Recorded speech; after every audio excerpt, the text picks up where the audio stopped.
السلام علیکم ورحمۃ اللہ وبرکاتہ۔ آج ہم انشاءاللہ سورۃ الطلاق کی جو ہے وہ آیت پڑھیں گے۔ سورۃ الطلاق جو ہے وہ 28ویں پارے یعنی قد سمع اللہ میں ہے، پارہ نمبر 28، اور سورۃ الطلاق جو ہے وہ ترتیب کے لحاظ سے 65 سورت کا جو ہے وہ نمبر ہے۔ تو آج ہم انشاءاللہ سورۃ الطلاق کی آیت نمبر 2 کے درمیان سے لے کر آیت نمبر 3 تک کو صحیح ادائیگی اور صحیح تجوید سے پڑھنا سیکھیں گے۔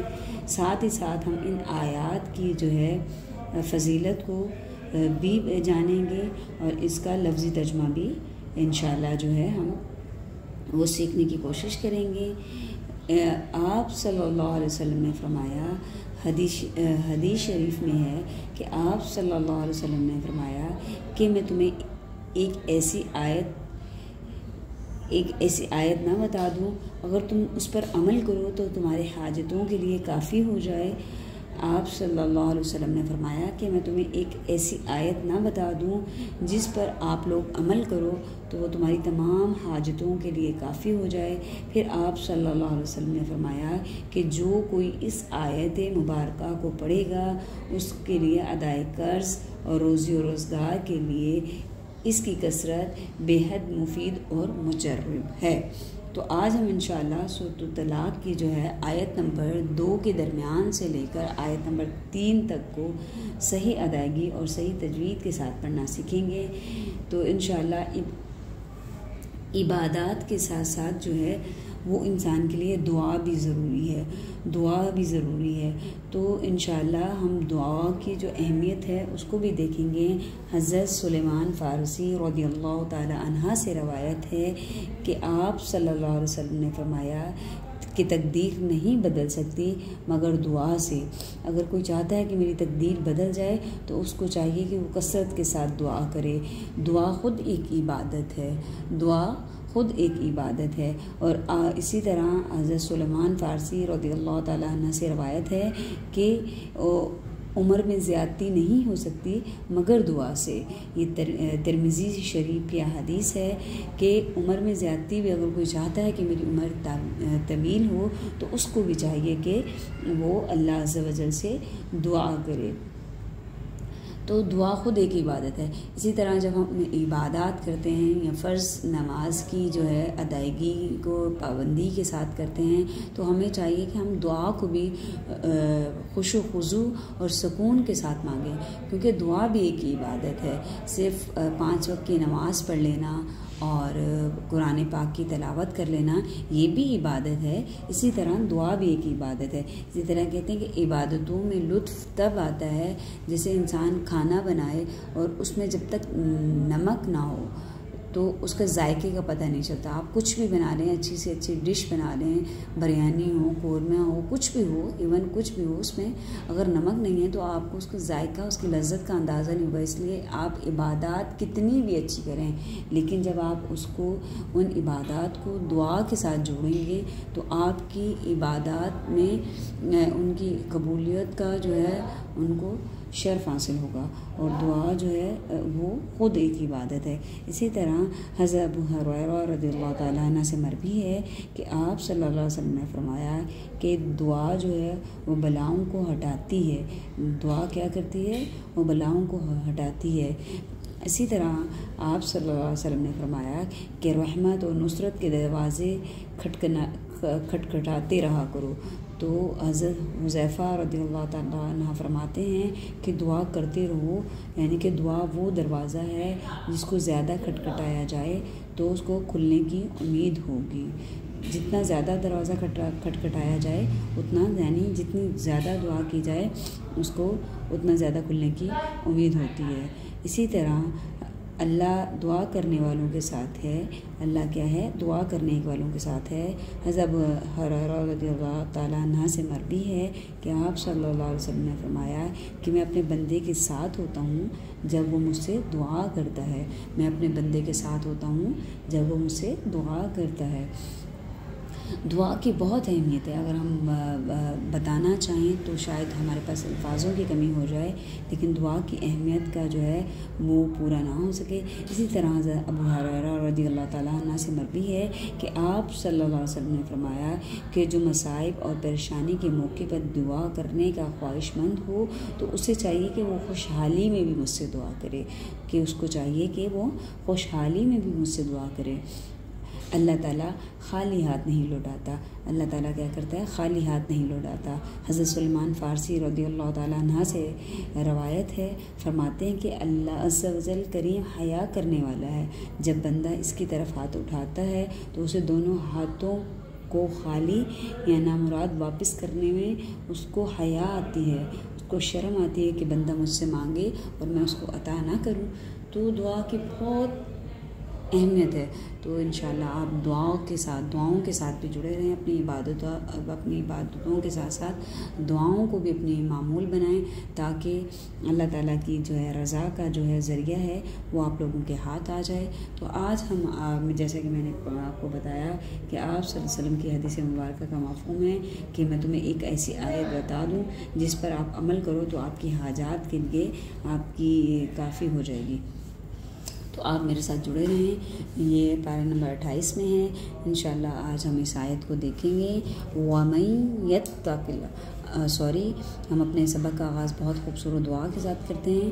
اللہم انی اسألک علما نافعا وعملا متقبلا ورزقا طیبا. اللہ میں سوال کرتی ہوں اس علم کا جو مجھے نفع دے، اس عمل کا جو آپ کی بارگاہ میں قبول ہو، اور اس رزق کا سوال کرتی ہوں جو پاک اور طیب ہو. تو اعوذ باللہ من الشیطان الرجیم، بسم اللہ الرحمن الرحیم. تو وَمَن نون ساکن کے بعد یا آ گیا حروف یرملون میں سے. وَمَن یتق اللہ، وَمَن یتق اللہ،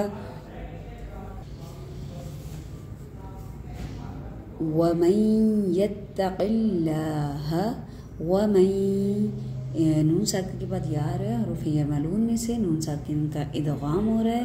وَمَن یتق اللہ یجعل لہ مخرجا. یجعل لہ، یہ جو عین ہے یہ اسلام کے ساتھ مل رہا ہے. یجعل لہ مخرجا ویرزقہ من حیث لا يحتسب. ومن يتوکل علی اللہ فہو حسبہ.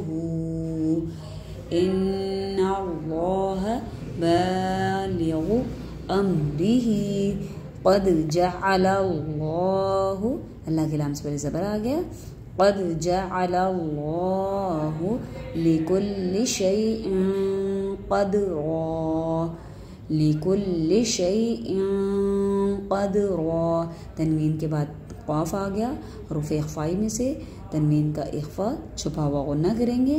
لکل یجعل اللہ لکل شیء قدرا. یہ ہے وہ آیت جس کے بارے میں آپ صلی اللہ علیہ وسلم نے فرمایا کہ جو کوئی اس کو پڑھے یا اس کی کثرت کرے تو اس کی تمام حاجات کے لیے یہ جو آیت ہے یہ کافی ہو جائے گی. تو ایک دفعہ آپ میرے ساتھ دوبارہ دیکھ لیں. وَمَن يَتَّقِ اللَّهَ وَمَن يَتَّقِ اللَّهَ يَجْعَل لَّهُ مَخْرَجًا وَيَرْزُقْهُ مِنْ حَيْثُ لَا يَحْتَسِبُ. وَمَن يَتَوَكَّلْ عَلَى اللَّهِ فَهُوَ حَسْبُهُ. إِنَّ اللَّهَ بَالِغُ أَمْرِهِ قَدْ جَعَلَ اللَّهُ لِكُلِّ شَيْءٍ قَدْرًا. تو یہ آیت مجھے امید ہے کہ آپ لوگوں نے اس کی جو تجوید ہے وہ سیکھ لی ہوگی. تو ہم یہاں سے اس کا ترجمہ، لفظی ترجمہ دیکھیں گے. وَمَن يَتَّقِ اللَّهَ، اور وہ جو ڈرے اللہ سے.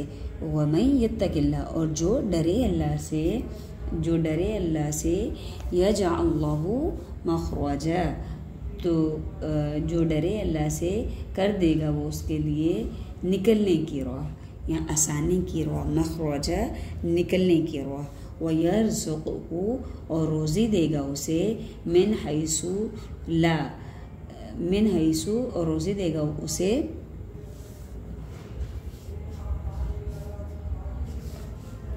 اور روزی دے گا اسے من حیث لا یحتسب، جہاں نہ گمان ہو اس کا، جہاں نہ گمان ہو اس کا، وَمَن يَتَّقِ اللَّهَ اور وہ جو بھروسہ کرے، توکل کرے اللہ اللہ پر، فہو حسبہ تو وہ کافی ہے اس کے لیے، حسبہ اس کے لیے، ان اللہ بے شک اللہ پورا کرنے والا ہے، بالغ امرہ پورا کرنے والا ہے اس کے کاموں کو، قد جعل اللہ بے شک اپنا بے شک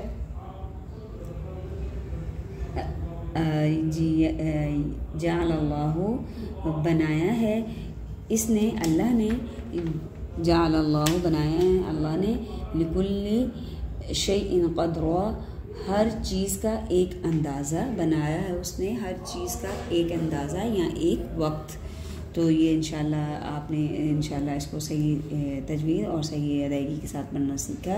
اب اس کا محاورہ دیکھ لیتے ہیں کہ جو اللہ سے ڈرے اللہ اس کے لیے نجات کی راہ نکال دے گا اور اسے وہاں سے رزق دے گا، اور اسے وہاں سے رزق دے گا، اور اللہ اسے وہاں سے رزق دے گا جہاں سے اس کا گمان بھی نہ ہو، اور جو اللہ پر بھروسہ رکھے، اور جو اللہ پر بھروسہ رکھے تو وہ اس کے لیے کافی ہے، بے شک اللہ اپنے کام پورے کرنے والا ہے، بے شک اللہ اپنے کام، ان اللہ بالغ امرہ بے شک اللہ اپنے کام پورے کرنے والا ہے، بے شک اللہ نے قد جعل اللہ لکل شیء قدرا بے شک اللہ نے ہر چیز کا ایک وقت مقرر ہے یا ایک اندازہ کر رکھا ہے۔ تو مجھے امید ہے آپ کو سورۃ الطلاق کی جو ہے یہ آیت آپ لوگوں کو سمجھ میں آ گئی ہوگی۔ اگر مجھ سے بولنے میں یا کوئی بات آپ کو سمجھ آنے میں کوئی آپ کو سمجھ نہ آئے تو آپ مجھے اپنی رائے دے سکتے ہیں، آپ پوچھ سکتے ہیں، اور میرے چینل آؤ قرآن کے ساتھ جڑیں کو دیکھتے رہیں، اس کو لائک اینڈ سبسکرائب کریں، دعا کی نیت سے خیر کی نیت سے اپنے دوست احباب کے ساتھ شیئر کریں، ثواب اور نیکی کی نیت سے، ہو سکتا ہے آپ کی وجہ سے کسی کی اصلاح ہو جائے اور کوئی اپنی عبادات کی، اپنے اذکار کی اصلاح کرے تو آپ کے لیے بھی ذریعہ نجات اور ذریعہ نیکی ہے۔ بہت ساری نیک دعاؤں کے ساتھ میں آپ سے اجازت چاہوں گی، کل ایک نئے سبق کے ساتھ، اللہ نگہبان۔